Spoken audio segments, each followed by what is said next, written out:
Benin has a surprisingly rich heritage, making tourism a real driving force for economic and social development. There is influential historic heritage, special cultural heritage, and there is unique natural heritage too. The government of Benin wants to reveal this heritage to the rest of the world and to make tourism a major lever for investment and development, focusing on 6 flagship projects.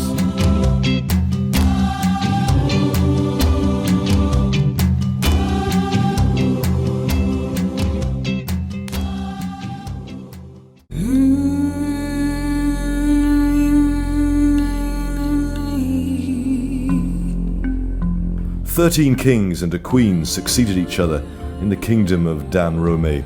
3 centuries of the same family dynasty, 3 centuries of religious rule by voodoo and economic power due to the slave trade. Here are located the royal palaces of Abomey, a major historical site in sub-Saharan Africa and a UNESCO World Heritage Site too.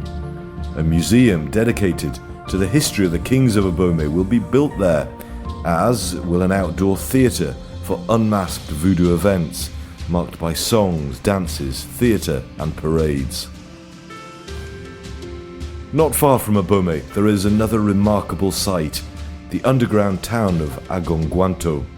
It was discovered in 2008 and it's situated 10 metres underground. Built in the 16th century, these remarkable dwellings served as refuges for warriors to take down the enemies of the kingdom. Ouidah is the hometown of Toussaint Louverture, a figure of the resistance and abolition of slavery in the former French colony of Saint-Domingue. The Toussaint Louverture Museum will describe the origins of the slaves who were free men and women before they were captured. This museum will ensure continuity in the cultural and tourist offerings between the Royal Historic City of Abomey and the historic slave trade city of Ouidah.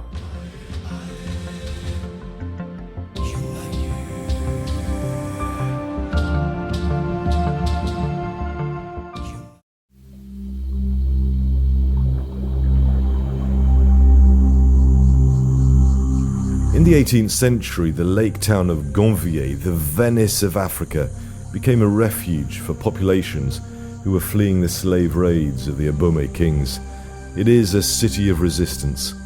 As the largest lake town in Africa, with more than 30,000 inhabitants, Gonvier is a true wonder and an invaluable heritage which has to be preserved, protected, and reinvented. Several major projects are in the pipeline to make Gonvier an unmissable jewel in the crown of the country to visit. In particular, they are the sanitation of the lake and waste management, the reconstruction of traditional habitats with environmentally friendly materials, supplying drinking water and electricity for all, a hotel service on stilts, and a museum retracing the foundation of the city, plus a floating, restored market, and finally a landing stage that can receive tourists.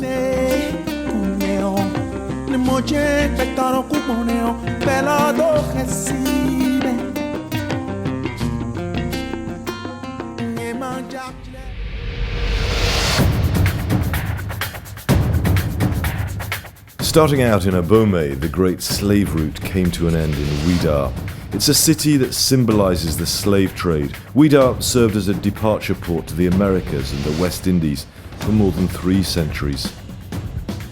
This project aims to bring to light the millions of affected people by carrying out urban regeneration, restoring the Portuguese fort that will be the city's museum, and replicating the French and English forts from the past. It will house both a creative centre for the diaspora and an identical reproduction of life at the time of the slave trade. A memorial tour will be proposed with respect and reverence. This slave route, identified by its own signs, will lead from the forts to the beach over several stages. First, the slave auction site, the Tree of Forgetting. Then Zomé, the hut of the loss of light and bearings. Then the memorial, the Tree of Return, the lagoon, and finally all of the marina. A floating boardwalk on the lagoon itself will open up to visitors, while a large wooden pontoon advances out onto the water, showing the trail taken by the slaves. A replica of a slave ship will immerse visitors in the tumultuous atmosphere of a crossing at the time of the slave trade. The ship will remind everyone of the West African coast's dark history. The museum anchors the narrative in the past, the present, and the future, focusing on new relationships between Africans and their descendants across the Atlantic, beyond the oceans. It includes gardens, a craft centre and relaxation areas in an outstanding setting with an ocean view. This is the marina.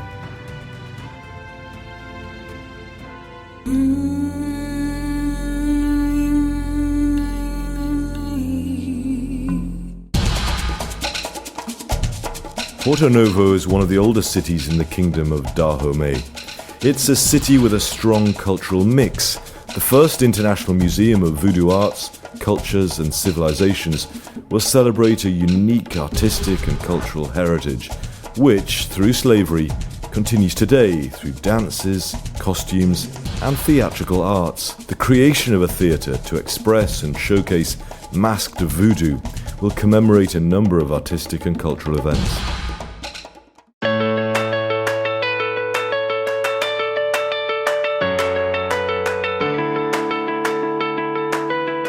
Benin's many riches can also be found in its 126 kilometers of pristine coastline lined with coconut trees, fine sandy beaches, and incredible lagoon and lake landscapes where mangroves make this place a unique location. The district of Avlekete on the Route des Pêches will accommodate 4 kilometers of submerged embankments.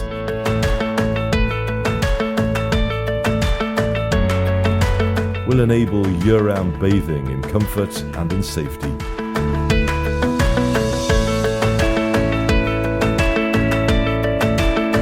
An 18-hole golf course will be built in the heart of a hotel network of different ratings, including high-end establishments. Swimming pools, a craft village, spas, relaxation spaces, restaurants and sports activities will satisfy the needs of tourists. To preserve this magnificent stretch of coastline, a group of seamlessly integrated, environmentally friendly eco-lodge hotels will be built in the lagoon area. Visitors can enjoy both the beach and canoeing in the mangroves.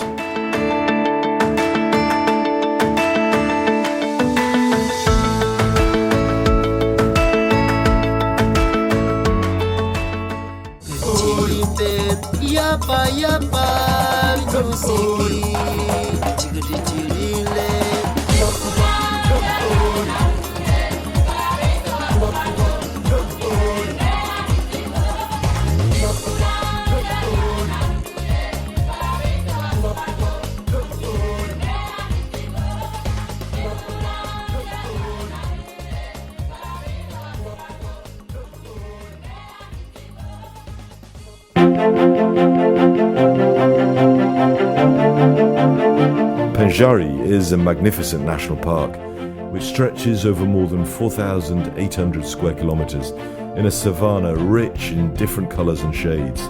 A variety of breathtaking landscapes awaits visitors there. Penjari National Park is part of the largest cross-border protected area in the whole of West Africa, with a total area of 35,000 square kilometers with W and Arli National Parks.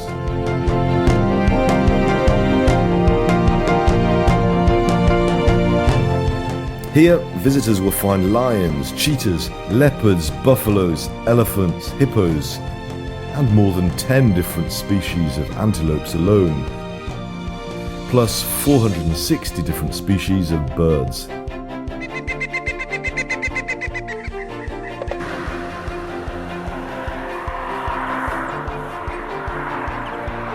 So that park visitors can immerse themselves in a unique and unforgettable experience with a lasting effect, an ambitious program is planned. It includes the conservation of fauna and flora, the revitalization of wildlife species with the reintroduction of rhinoceros. There'll be training of guides and eco-guards, the creation of a new landing strip and the construction of luxury lodges suspended high in the cliffs of Atacora.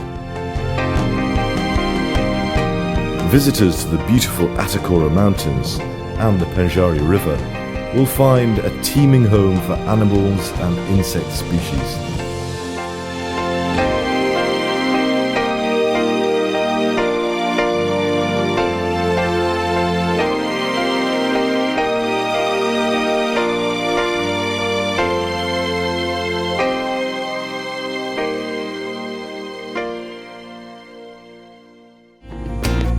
Nabi Jobido